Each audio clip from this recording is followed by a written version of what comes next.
Friday 18th, Nakawa Division, 8 a.m. meeting strictly with NRM branch chairpersons from Kampala districts, the five divisions, and 12 p.m. will be meeting with only NRM sitting councillors from Kampala districts, the 5 divisions. And then Saturday 19th, Kawempe Division meeting with ghettos, and on Sunday 20th, Kampala Central Division meeting with on Sunday 20th, it will be Kampala Central Division, which shall be the final rally at Kololo Independence Grounds. And everyone is invited. That means you are invited, plan to be there as a citizen of Uganda. For now, a very good morning to you. Thank you so much for choosing UBC and for watching Good Morning Uganda. Good morning, Robert.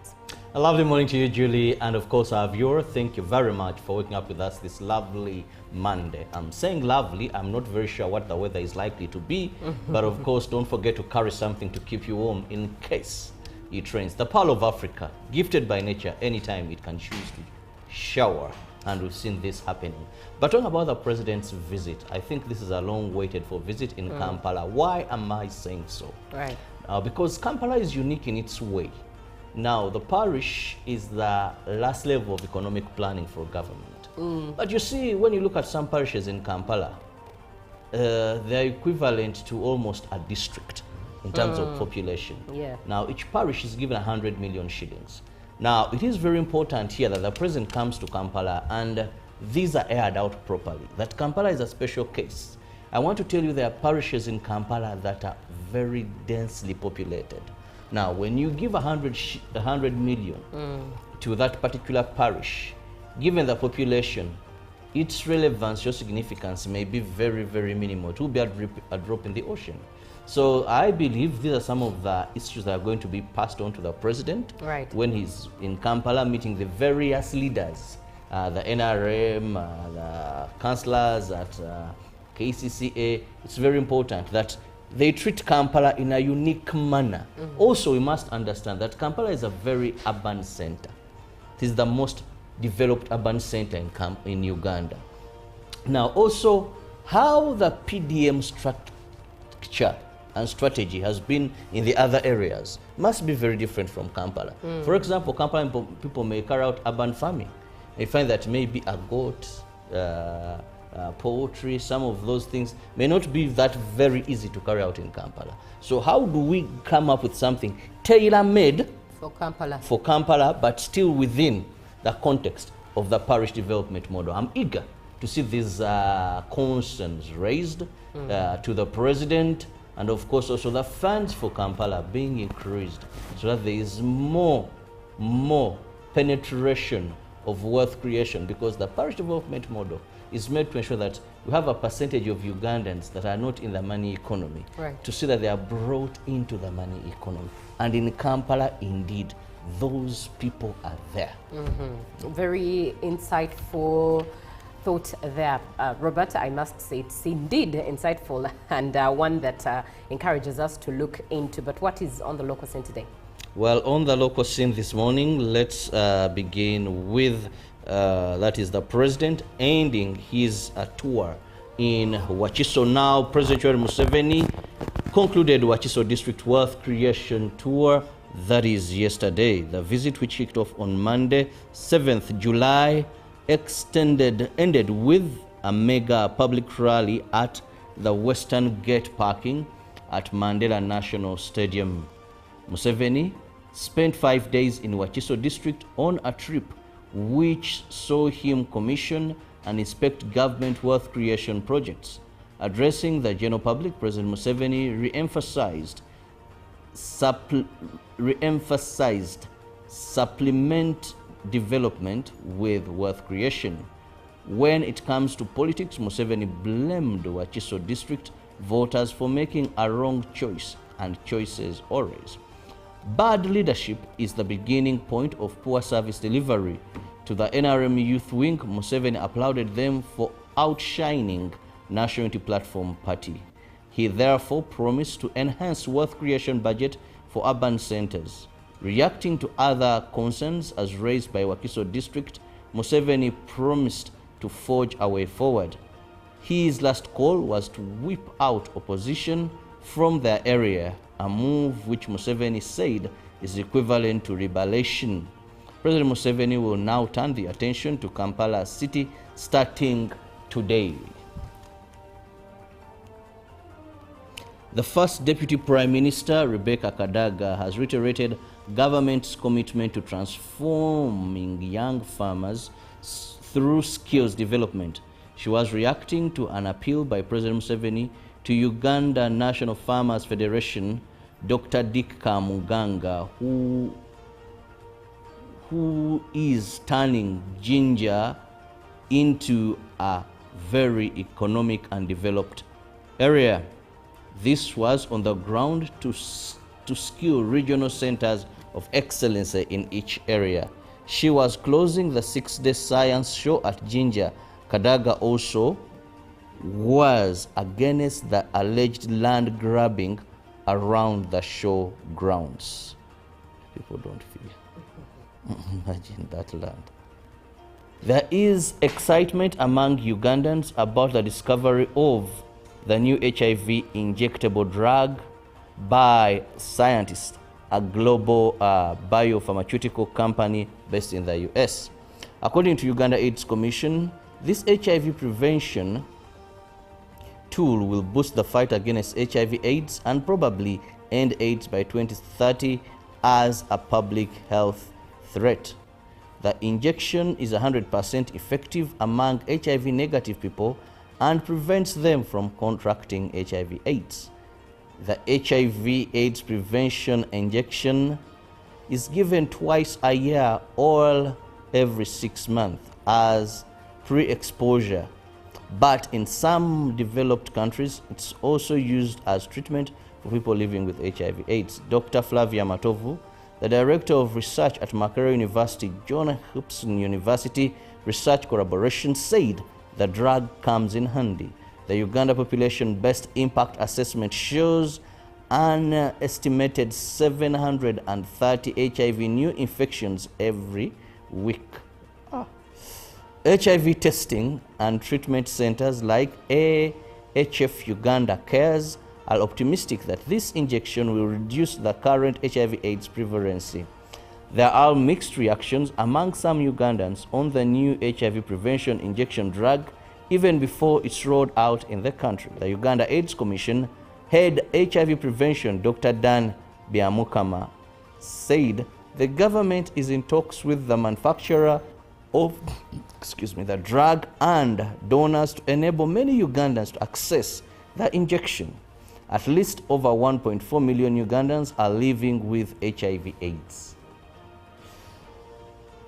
The Ministry of Health is collaborating with the civil society organizations to increase the immunization rate in 59 districts across the country. Vaccine Technical Officer in the Ministry of Health, Dr. Patrick Anjuma, confirms that the aim is to ensure that all children access the immunizable diseases, especially in underserved districts. Well, that brings us to the end of our local stories. Well, thank you, Robert. And looking at what is on the foreign scene, well, looks like we are still going to be, well, entertained by, with our eyes by the state visit from President Emmanuel Macron of France, who visited the UK, and the British monarch, the royal family, last week, where we enjoyed a lot of fashion statements being made and a lot of pomp, to one from Donald Trump in September. Now, when it comes to Donald Trump, one thing we are sure of is his wife when it comes to making fashion statements. She is quite loud. But Donald Trump has formally accepted an invitation from King Charles III to join him and Queen Camilla for an unprecedented second state visit. Buckingham Palace has said the U.S. president will be accompanied by his wife, First Lady Melania Trump, for the trip, which is set to take place from 17th to 19th September and will be hosted at Windsor Castle. The location of the state visit was chosen as the typical venue. Buckingham Palace continues to undergo renovations. Trump was hosted by Queen Elizabeth II for his first state visit in 2019 during his first term in office. Traditionally, second-term presidents are not offered a state visit and have instead been invited for tea or lunch with the monarch. A full program of events has not yet been announced, but like all visits of this kind, it will include a full ceremonial welcome and a state banquet in St. George's Hall at Windsor Castle. All senior members of the royal family will be involved, including the Prince and Princess of Wales, who live in the grounds of the castle. President Emmanuel Macron was hosted by the King at Windsor last week, marking the first time a state visit had been held in the Berkshire residence for more than a decade. Now, moving on to the Middle East, Iran president was reportedly injured in Israeli strikes. Iranian President Masoud Pezeshkian was reportedly slightly injured during one of Israel's attacks on Iran last month.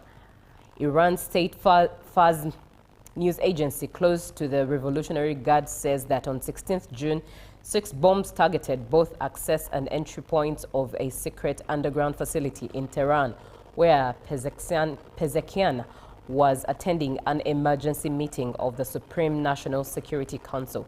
The president is said to have suffered leg injuries as he and others escaped through an emergency shaft. Iran is now reported to be following leads of infiltration by Israeli agents. The Fars report has not been independently verified. Israel has not publicly commented on the report. Videos posted on social media during a 12-day war showed repeated strikes against a mountainside in northwestern Tehran. Now it has emerged that the strikes on the 4th day of war targeted a secret underground facility in Tehran where Iran's top leaders were at that time. The Fars news agency report says the Israeli strikes blocked all 6 entry and exit points and also the ventilation system. Now coming to the continent, Nigeria's President Muhammadu Buhari, who has died age 82 in a London clinic, was a former military ruler and self-styled converted Democrat who returned to power through elections but struggled to convince Nigerians he could deliver on the change he promised. Never a natural politician, he was seen as aloof and austere, but he retained a reputation for personal honesty, a rare feat for a politician in Nigeria. After 3 failed attempts, Buhari achieved a historic victory in 2015, becoming the country's first opposition candidate to defeat an incumbent. In 2019, he was re-elected for another 4-year term.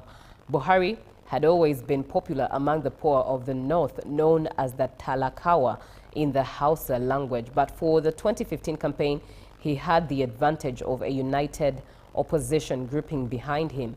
Many of those who supported him thought his military background and disciplinarian credentials were what the country needed to get to grips with the Islamist insurgency in the north.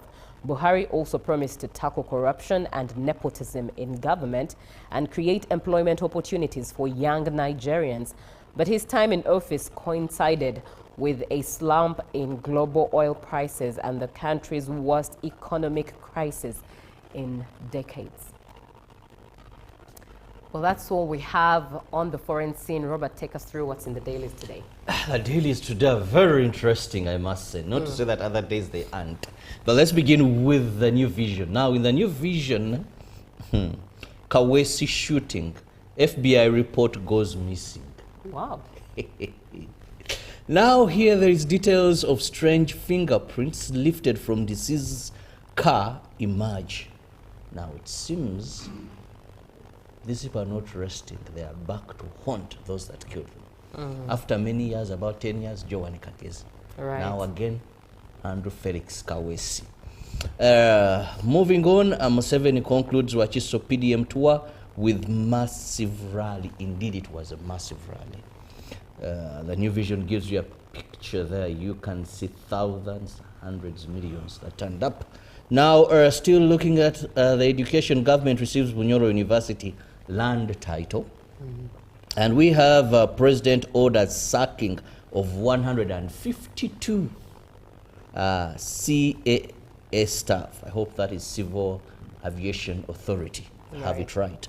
Now, jobs, to the new vision, the number of jobs tenders for you up.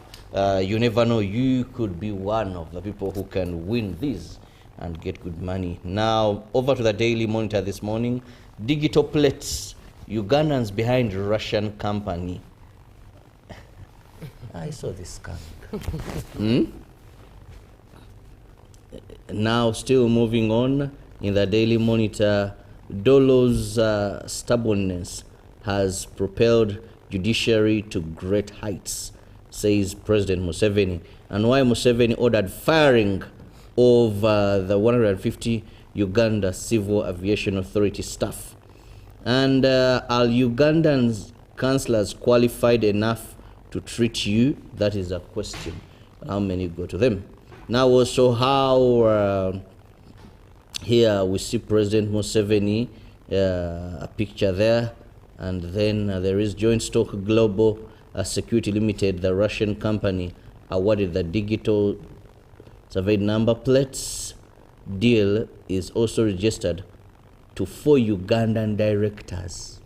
The company is incorporated both in Russia as Joint Stock Company Global Security Limited and locally with the Uganda Registration Service Bureau as both a foreign and a private limited company. Now O-level curriculum starts to bear fruits. The Daily Monitor has that. Uganda's bold voice. What does it say? Then also there's so much regarding the elections were registered voters and here decrease. So get yourself a copy of the Daily Monitor. There is so much that you will get to know, and of course the company that many had so many questions. The Monitor has the people behind it here in Uganda. So get to know. Very interesting. Let's quickly fly to Tanzania. And Tanzania steps up its war on illegal fishing. That is the headline there in The Citizen. And Tanzania is intensifying efforts to combat illegal fishing in its territorial waters as foreign vessels continue to exploit the country's rich deep sea resources, costing the economy tens of millions of dollars and threatening the livelihoods of coastal communities. Meanwhile, in there is apology and retraction. We apologize to Nehemiah Mchechu, and it's Mwananchi Communications Limited, publishers of the Citizen newspaper, unreservedly apologized to Mr. Nehemiah Chando Mchechu for a defamatory article published in the Citizen, and the issue number is put there, as well as the date this defamation took place, which was Friday 23rd, 2018. Wow, years later. Interesting.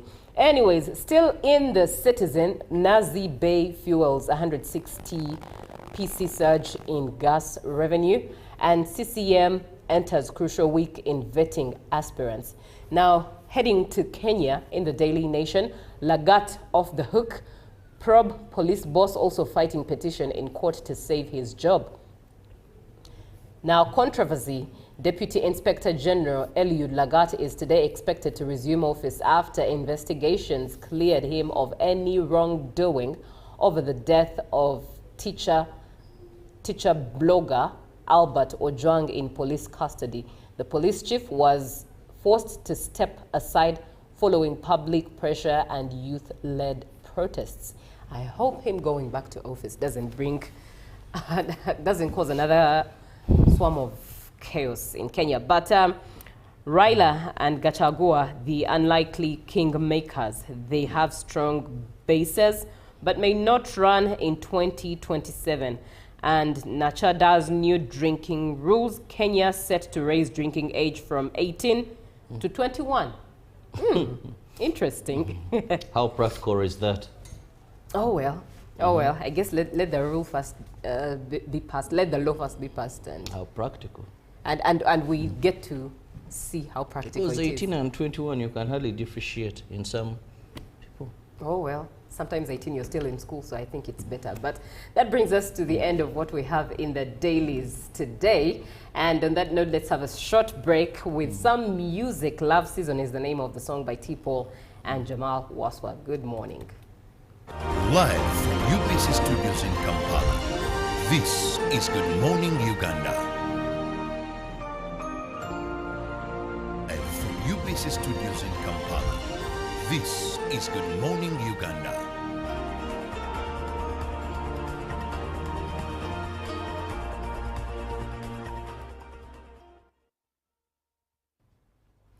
Good morning, Uganda. You are watching UBC TV here to inspire you. And my name is Julie Nantaba Musisi, together with Robert Chirabo Nyonyintono. Starting off with sad news of former Nigerian President Muhammadu Buhari, who passed away at the age of 82 in a London clinic where he has been receiving treatment since April.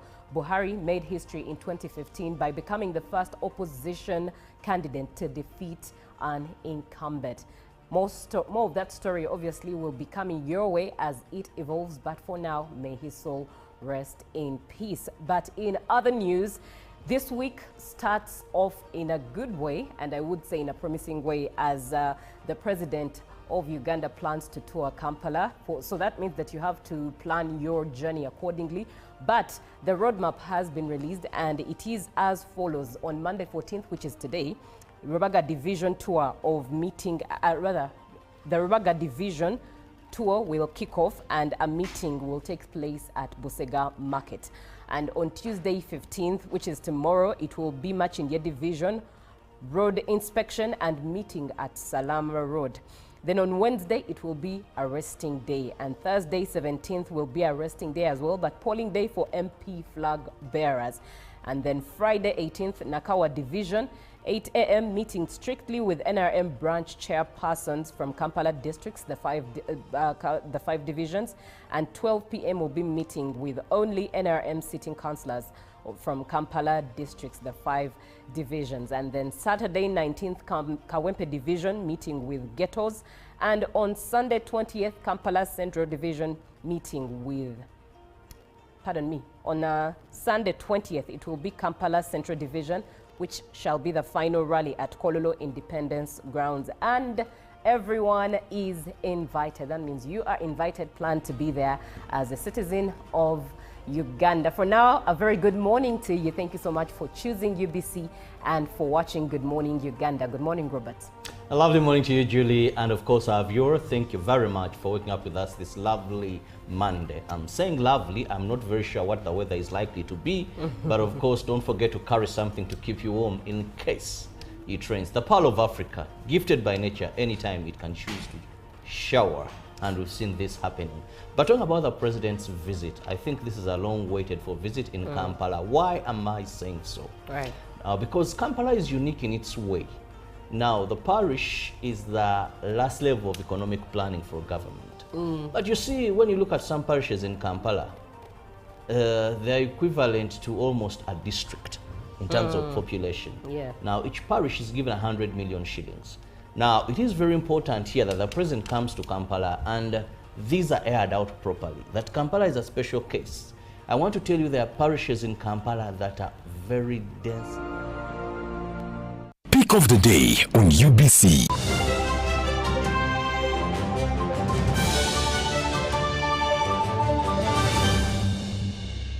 Was brought